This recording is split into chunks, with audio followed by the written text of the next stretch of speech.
Hi అండి. అందరికీ నమస్కారం. Welcome to my channel. ఈ వీడియోలో ఏపీ ప్రభుత్వ పెన్షనర్స్ అందరికీ ఇప్పుడే అందిన తాజా వార్త. పూర్తి వివరాలైతే వీడియోలో తెలుసుకుందాము. వీడియో ఎక్కడే కానీ స్కిప్ చేయకుండా ఎండ్ వరకు చూసేయండి. అప్పుడు ఇన్ఫర్మేషన్ పూర్తిగా అర్థమవుతుంది. అలాగే వీడియో చూస్తున్న ప్రతి ఒక్కరు వీడియోకి లైక్ చేయండి ఫ్రెండ్స్. ఈ వీడియోని తోటి ఉద్యోగ, పెన్షనర్ మిత్రులతో అయితే షేర్ చేయండి. కొత్తగా మన ఛానల్‌ని చూస్తున్న వారు ఇంకా ఎవరైనా సబ్స్క్రైబ్ చేసుకోకుంటే వెంటనే మన ఛానల్‌ని సబ్స్క్రైబ్ చేసుకోండి. సో, దీని ద్వారా నేను చేసే లేటెస్ట్ వీడియోస్ అన్నీ మీ వరకు రీచ్ అవుతాయి. ఇక ఆలస్యం చేయకుండా వివరాలకైతే వెళ్ళిపోదాము. ఫ్రెండ్స్, ఇక విషయానికొచ్చినట్లయితే ఆంధ్రప్రదేశ్ ప్రభుత్వ ఉద్యోగులు మరియు పెన్షనర్లలో 31 జూలై 2018 నుండి 31 డిసెంబర్ 2021 మధ్య కాలంలో పదవీ విరమణ చేసిన వారికి డీఆర్ అరియర్స్ చెల్లింపుల విషయంలో ప్రస్తుతం తీవ్రమైన గందరగోళం నెలకొంది. ఈ అయోమయానికి ప్రధాన కారణం ఏమిటంటే, వివిధ కాల పరిమితులలో పదవీ విరమణ చేసిన వారికి ప్రభుత్వం వేర్వేరు నిబంధనలను వర్తింపజేయటమే. అసలు ఈ గందరగోళం ఎందుకు వస్తోంది? మరియు ఏ అరియర్స్ ఎవరికి ఏ రూపంలో అందుతాయో ఇప్పుడు మనము వివరంగా లోతుగా చర్చించుకుందాము. ప్రభుత్వ ఉత్తర్వుల ప్రకారం డీఆర్ ఆహ్, జీఓఎంఎస్ నంబర్ 94 ద్వారా డేటెడ్ ఆన్ 4థ్ సో, 4 నవంబర్ 2020న విడుదలైంది. అలాగే ఈ మేరకు జూలై 1, 2018 నుండి అమల్లోకి వచ్చేలాగా డిఆర్‌ఎస్ రిలీఫ్ డీఆర్ 27.248% నుండి 30.392% పెంచుతూ నిర్ణయం తీసుకున్నారు. అంటే దీని అర్థం ఏమిటంటే, ఉద్యోగుల ప్రాథమిక వేతనంపై అదనంగా 3.144 మేర పెరుగుదల అయితే లభిస్తుంది. సో, 3.144% మేర.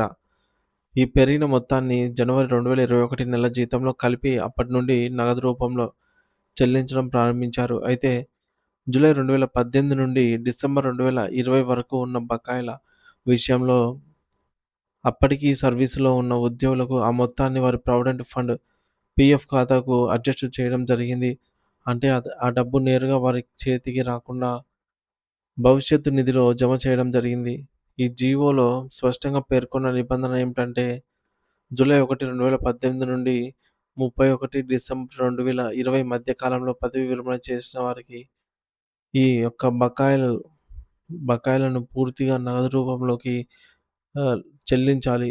ఎందుకంటే వారు అప్పటికే పదవీ విరమణ అయితే చేసినందున వారి పీఎఫ్ ఖాతాలు మూసివేసి ఉంటారు. లేదా క్లోజర్ ప్రక్రియలో ఉంటాయి. ఉదాహరణకు ఒక ఉద్యోగి డిసెంబర్ 2020లో రిటైర్ అయ్యారనుకుందాము.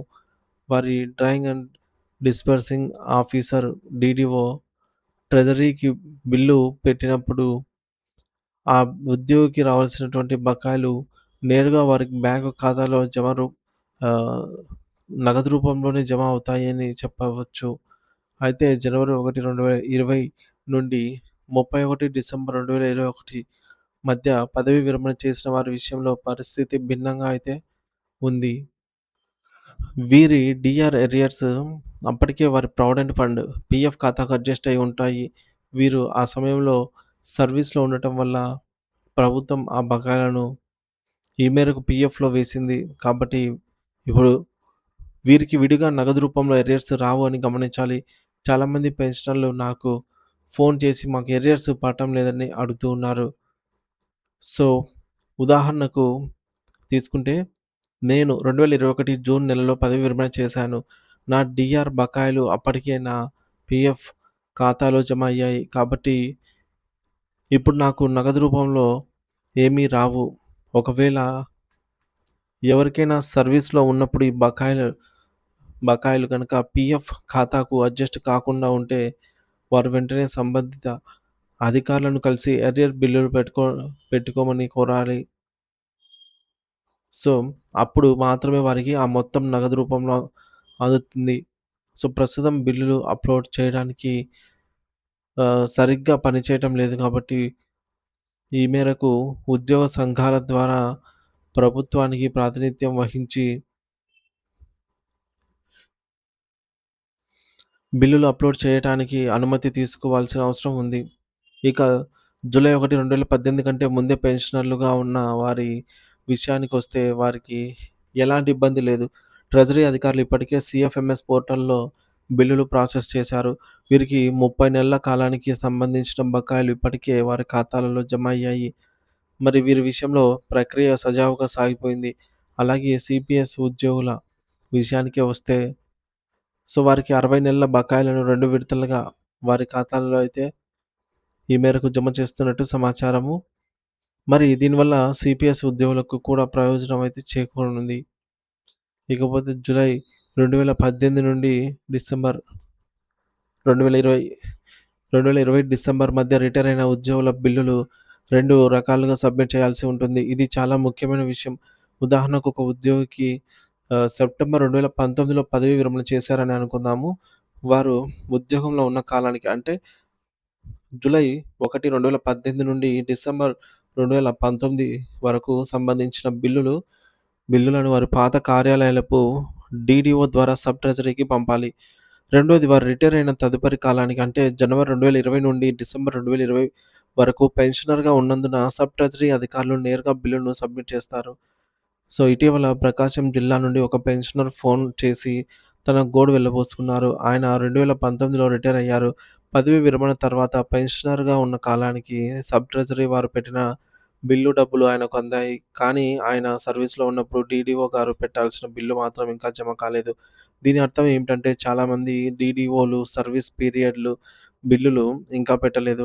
కాబట్టి ప్రతి ఉద్యోగి లేదా పెన్షనర్ గమనించాల్సిన విషయం ఏమిటంటే మీరు ఉద్యోగిగా పనిచేస్తున్న కాలానికి సంబంధించిన ఏరియర్ బిల్లులను మీ పాత డీడీఓ గారు సబ్మిట్ చేశారో లేదో ఒకసారి క్షుణ్ణంగా అయితే చెక్ చేసుకోవాలి. ఒకవేళ చేయకపోతే వెంటనే వాటిని కలిపి సబ్మిట్ చేయమని అయితే మీరు కోరవలసి ఉంటుంది. లేకపోతే వేలాది రూపాయల నగదును మనం నష్టపోయే ప్రమాదము ఉంది.